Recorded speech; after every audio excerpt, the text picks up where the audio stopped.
Welcome back to the Fierce Kittens channel. Today we're going to talk about pricing, which is the most difficult topic to discuss when starting your bag business or business in general. It doesn't really have to be about bags. Most of the advice that I'm going to give in this video is going to apply to everyone. So let's get started. Finger guns. First off, one little disclaimer. The advice that I'm giving in the video is stuff that has worked for me.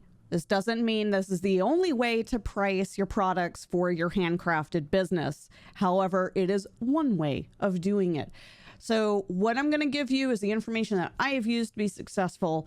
And anybody who wants to pour into the comments and give like anecdotes on how they determine pricing, feel free, because I'm sure somebody's going to, well, actually, the rule of materials times 3 is not applicable in such situations as this.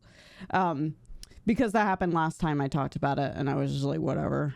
Pricing is going to depend on a lot of factors. Where you live, country, region, are you rural? Are you in an urban environment? What kinds of materials you use? How long it took you to make? How big the product is? How small the product is? All these things kind of factor in. So when somebody comes to me and is like, how much do you charge or would charge for this? The answer is always going to be, it depends.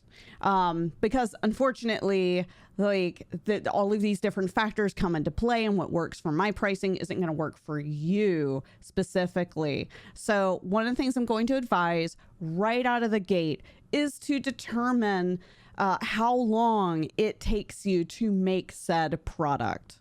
What you want to do is make it with no constraints, figure out like your average time. And you may know this, like it only takes me, like if I'm not streaming it on Twitch, it only takes me about an hour cut to finish to make a blue collar clematis, right?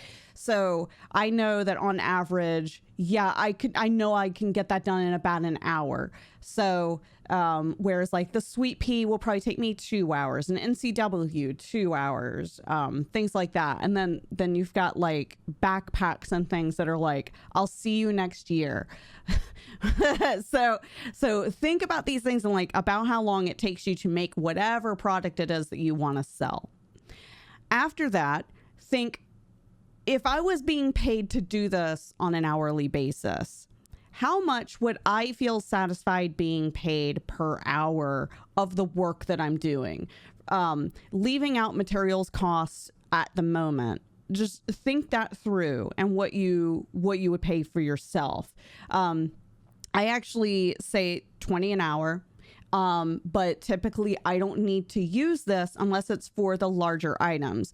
Things like big sling backpacks, for example, or tote bags with a lot of pockets and zippers and wild things going on with them, specialized materials, things like that, like that take a little longer to produce. That's when I tack on the hourly rate. And I tack that on top of materials costs. So let's talk about materials costs. So the cost to produce your product isn't necessarily going to be ingrained in an hourly fee. Sometimes that might be completely bonkers. So for example, like I said, it take 1 hour for a blue clematis, and I only, charge $20 per hour. So I'm not going to turn around and only sell a blue clematis with all those really nice materials and things that I use for $20. That's underselling myself. It's undercutting a lot of people as well, which I'll get to in a bit. So what I like to do is actually take per item, per material or thing that I have to use with my products, which of course are like bags and wallets and things, and figure out what my per unit cost is. How much did that 1-inch D-ring cost per? Did I use one on the bag, or did I use two? Did I use a lobster clasp? Did I use glitter vinyl or regular vinyl? Or was the marine vinyl bought in bulk? All of these things you have to take into consideration and figure out your per unit cost. So And I've shown it before in a video. I have a very custom spreadsheet where I put all of this information in and then figured out my costs for each of them. And while I was going to share that at one point, I looked it over and was like, this is way too custom to me and my pricing and how I do things. It depends highly on where you source your materials. If I buy my hardware from a store in Canada, since I'm in the States, I have to factor in how much the shipping costs for that too. So it increases the price, cuts into my profit margin, and then I have to decide, am I going to raise the price or am I going to eat the cost? So that also gets factored in. Please don't forget shipping. And as much as I love going to Amazon and just buying things through Prime, sometimes you need to get some specialty stuff. A lot of the rainbow hardware for bags right now is really hot. People love to use that, and it really gives unique products, but they're not as cheap as, say, buying a big old bag of D-rings from Amazon for like $10, you know, so factor that in. And so that's what I suggest, opening up a spreadsheet. You can use Google Sheets, they're free, and just plug in how much each thing could potentially cost per unit for yourself. And then when you add that all up, that's your material costs. That's what's going to cost you to make your product.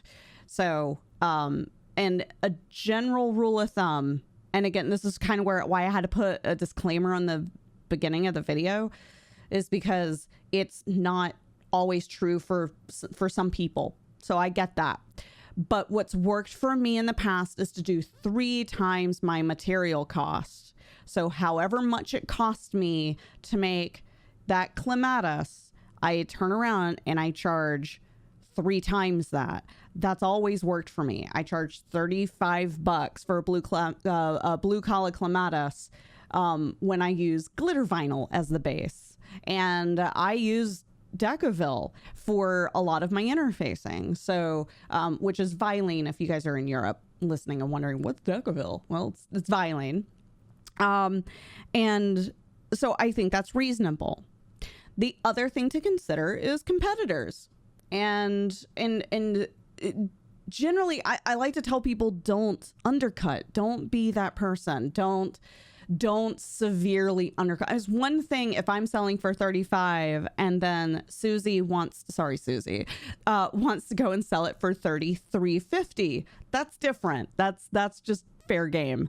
But if Susie goes and posts it for $20, that's severely undercutting me, especially if it's a comparable product. But here's what I'll tell you about that. If you price too low, people will buy it in droves. Absolutely guaranteed to get a sale. But you're going to burn out because you're going to need to turn around and ramp up production to keep a supply going to meet your demand. This is basic 101 of economics. And doing that, you're going to burn out. And then if you start raising your prices, you're going to alienate your current customer base. So I usually advise that people start a little on the higher end, and then you can have sales and wholesale pricing and discounts and things like that to help draw people into your business to purchase your products. So going into wholesale pricing, I always price things in such a way that if I had to shave 30% off of the top, that I would not be upset if I was doing a bulk order. If someone came to me tomorrow and said, I want to buy 10 embroidered face masks, I will feel fine making $70 off of that sale as opposed to the $100 I would have gotten if I had sold 10 individual face masks. And the reason for that is because it's a good bulk sale.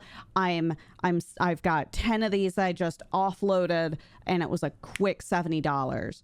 But the other thing is that individual can then turn around and price them up, and they have a decent profit margin. So that's kind of where I take my wholesale pricing. So again, let's say I priced my clematis at $20, and Bob came to me, sorry Bob, and said, hey, I want to buy 10 of these.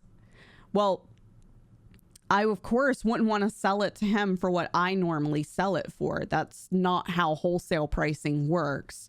So then you have to take 30% off of that 20, and suddenly it just doesn't seem like it's worth the effort, does it? So wholesale pricing is something to consider, and it is an advanced topic, but I do bring it up because, again, I don't want people watching the video and getting stuck in a trap where they've underpriced themselves and then later have to raise prices to kind of balance out the demand, but also to make it so it's worth their time for like a wholesale order. The part where the general 3 times materials cost thing doesn't work is, like I said earlier, with big products, big products that take me a long time to make, or depending on your materials, it doesn't make sense either. Here's an example. This is a resin wrist rest that I made for my keyboard. The materials costs for this were maybe $2. The resin itself was not terribly expensive. Glitter, forget it. That's not expensive. Alcohol ink, I used maybe a couple of drops in there to make it look, it's actually really pretty. I love it. It's got a Metroid. And so 3 times material cost doesn't make sense for this. It really doesn't. So when I had to sit down and think, what am I going to charge for this where I feel like it was worth the effort, worth the time? Because it took 12 hours for this to cure. And then I had to set it off to the side for about 2 more days to make sure it fully hardened. So resin is like a completely different topic, but this is something a little different from bags, just to give an extreme case of what I was thinking of. So I had to think, okay, how much time did I spend in the early stages looking at it, making sure dust didn't fall on it, that it was clean, that it looked good, pouring each of the layers, because I can only pour 1/8 of an inch at a time. And I added that up and I realized I spent probably 4 hours on all of those things, on each of the layers and, doming it. I mean, there's a whole lot that goes into it. So for me, it made more sense to factor my time into determining that price as opposed to the materials.